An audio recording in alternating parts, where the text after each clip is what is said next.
శ్రీ గురుభ్యో నమః. నేను మీ ప్రసాద్. మీరు చూస్తున్నారు ప్రసాద్ ఆస్ట్రాలజీ యూట్యూబ్ ఛానల్.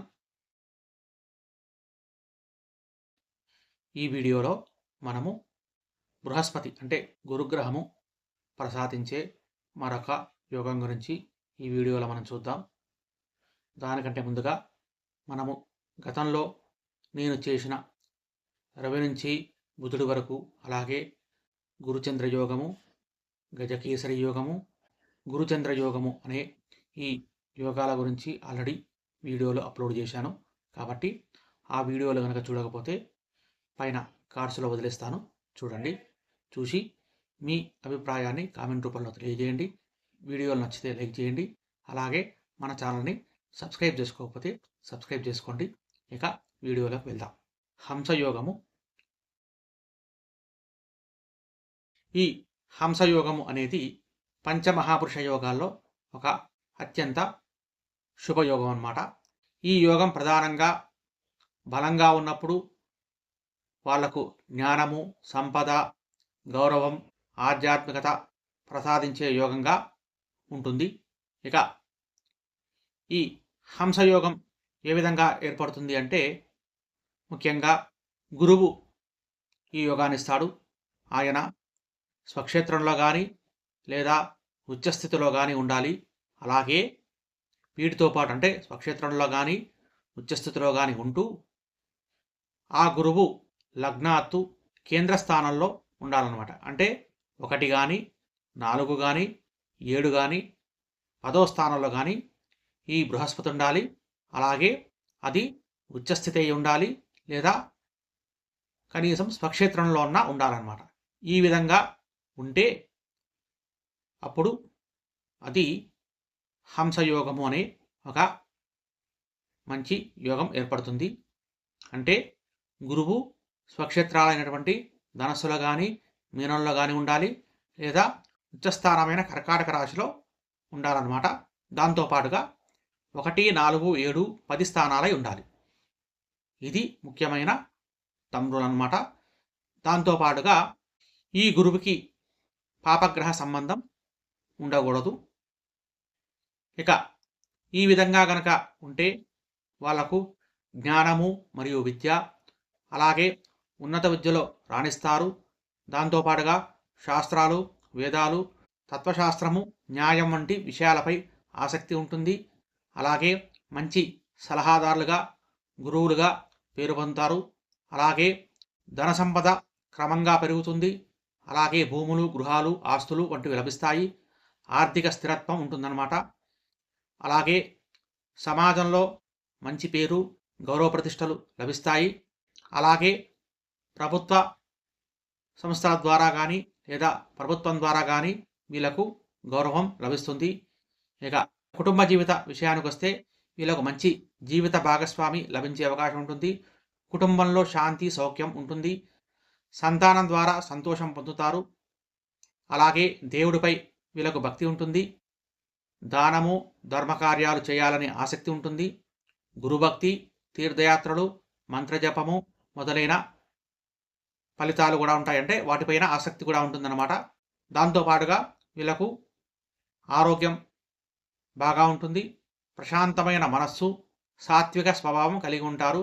ముఖ్యంగా ఈ హంసయోగంలో ఎవరైతే పుడతారో వాళ్ళు ముఖ్యంగా ఉపాధ్యాయులుగా, ప్రొఫెసర్లుగా, న్యాయవాదులుగా, న్యాయమూర్తులుగా, ఆధ్యాత్మిక గురువులుగా, అలాగే వైద్యులుగా, బ్యాంకింగ్, ఫైనాన్స్ రంగంలో వీళ్లకు రాణింపు ఎక్కువగా ఉంటుంది. అలాగే ప్రభుత్వ ఉన్నతాధికారులుగా, కొందరు జ్యోతిష్యము, వేద పండితులుగా అంటే జ్యోతిష శాస్త్రవేత్తలు లేదా వేద పండితులుగా ఉండే అవకాశం ఉంటుందన్నమాట. ఇవి ఈ హంసయోగంలో పుట్టిన వాళ్ళ ఫలితాలు. ఇక వీళ్ళ లక్షణాలు సత్యవంతులుగా, ధర్మపరులుగా, దయ, దాక్షిణ్యము, క్షమ, వినయం వీళ్ళల్లో ఎక్కువగా ఉంటుంది. అలాగే వీళ్ళల్లో మంచి వాక్చాతుర్యం ఉంటుంది. ఇతరులకు సహాయం చేయాలనే స్వభావం ఉంటుంది. దాంతోపాటుగా వివేకంతో నిర్ణయాలు తీసుకుంటారన్నమాట. ఇక ఈ హంసయోగంలో ముఖ్యంగా చెప్పాలంటే ఈ యోగం కొన్ని సందర్భాల్లో భంగం అయ్యే అవకాశం కూడా ఉంటుంది. అది ఎలా అంటే, ఉదాహరణకు ఈ గురువు కర్కాటకంలో ఉచ్చస్థితిలో ఉన్నా కూడా నవాంశలో గనక మకరంలో నీచస్థితిలో పడ్డా, లేదా ఈ గురువుని అటు శని కానీ అంగారకుడు కానీ విశేష దృష్టితో చూసినా ఈ యోగం భంగం అయ్యే అవకాశం ఉంటుంది.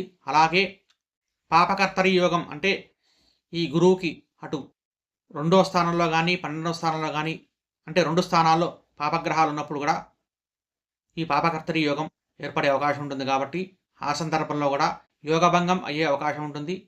అలాగే గురువు స్వక్షేత్రంలో ఉండి నవాంశలో గనక శత్రుక్షేత్రంలో గనక ఉంటే అప్పుడు కూడా యోగభంగం అయ్యే అవకాశం ఉంటుంది. అలాగే గురువుకి అస్తంగత దోషం అంటే సూర్యుడు గురువు ఇద్దరు కూడా కలిసి సమీపంలో అత్యంత సమీపంలో కలిసి ఉండటం వల్ల కూడా ఈ హంసయోగం భంగం అయ్యే అవకాశం ఉంటుంది. అయితే కొంతమందికి ఈ హంసయోగం ఉండి ఈ గురు మహాదశ సరైన సమయానికి రాకపోవడం అంటే వాళ్ళ వయసులో కనీసం 50 సంవత్సరాల వరకు కూడా ఈ గురు మహాదశ కనుక రాకపోతే అప్పుడు ఆ యోగం ఉన్నా కూడా పెద్దగా ప్రయోజనం ఉండదు. ఇది ఈ హంసయోగం గురించినటువంటి ఫలితాలు. దీని గురించి కూడా మనం ఒక చిన్న ఉదాహరణతో చూద్దాం. హంసయోగము. ఈ హంసయోగం అనేది గురువు ఈ 3 స్థానాల్లో ఉన్నప్పుడు ఈ హంసయోగం పనిచేస్తుందన్నమాట. అంటే ఉదాహరణకు మీనంలో గురువు ఉండి మిథున లగ్నం కానీ కన్యా లగ్నం కానీ ధనుర్లగ్నం కానీ అయితే అప్పుడు హంసయోగం పనిచేస్తుంది. అలాగే ఈ మిథున లగ్నానికి సప్తమంలో గురువు ఉంటే ఇక్కడ కూడా హంసయోగం పనిచేస్తుంది. అలాగే 4వ ఇంట్లో గురువు ఉండటం వల్ల ధనుసులో కూడా హంసయోగం పనిచేస్తుంది. అయితే కర్కాటకంలో గురువు ఉంటే అప్పుడు మకర లగ్నం కావాలి, లేదా మేషలగ్నం కావాలి, లేదా తులాలగ్నం కావాలన్నమాట. ముఖ్యంగా హంసయోగం అనేది ఈ లగ్నాలకు మాత్రమే ఉంటుంది. అది మేషలగ్నము, మిథున లగ్నము, కర్కాటక లగ్నము, కన్యా లగ్నము, తులాలగ్నము, ధనుర్లగ్నము, అలాగే మకర లగ్నము, దాంతోపాటుగా మీనలగ్నం, వీళ్ళకు మాత్రమే హంసయోగం అనే యోగం ఉండే అవకాశం ఉంటుందన్నమాట. ఈ విధంగా ఉన్నప్పుడు మాత్రమే వీళ్ళకు హంసయోగం అనేది ఉంటుంది. ఇక గురు మహాదశ కూడా సరైన సమయానికి రావాలి. అంటే కనీసం 50 సంవత్సరాల లోపల కనుక వస్తే వాళ్ళకు ఆ యోగాన్ని వీళ్ళు బాగా ఎంజాయ్ చేయగలుగుతారు. దాని తర్వాత కనుక వస్తే పెద్దగా ప్రయోజనం ఉండదు, కేవలం ఆరోగ్యం బాగుంటుంది అంతే. ఇక ఈ విధంగా హంసయోగం ఉన్నప్పుడు అంటే ముఖ్యంగా ఈ కర్కాటకంలో గురువు ఉంటే ఇక్కడ ఉచ్చస్థితి కాబట్టి, అదే గనక నవాంశలో గనక ఇక్కడ గురువు ఉన్న అప్పుడు అది నీచస్థితి అవుతుంది కాబట్టి భంగం అయ్యే అవకాశం ఉంటుంది.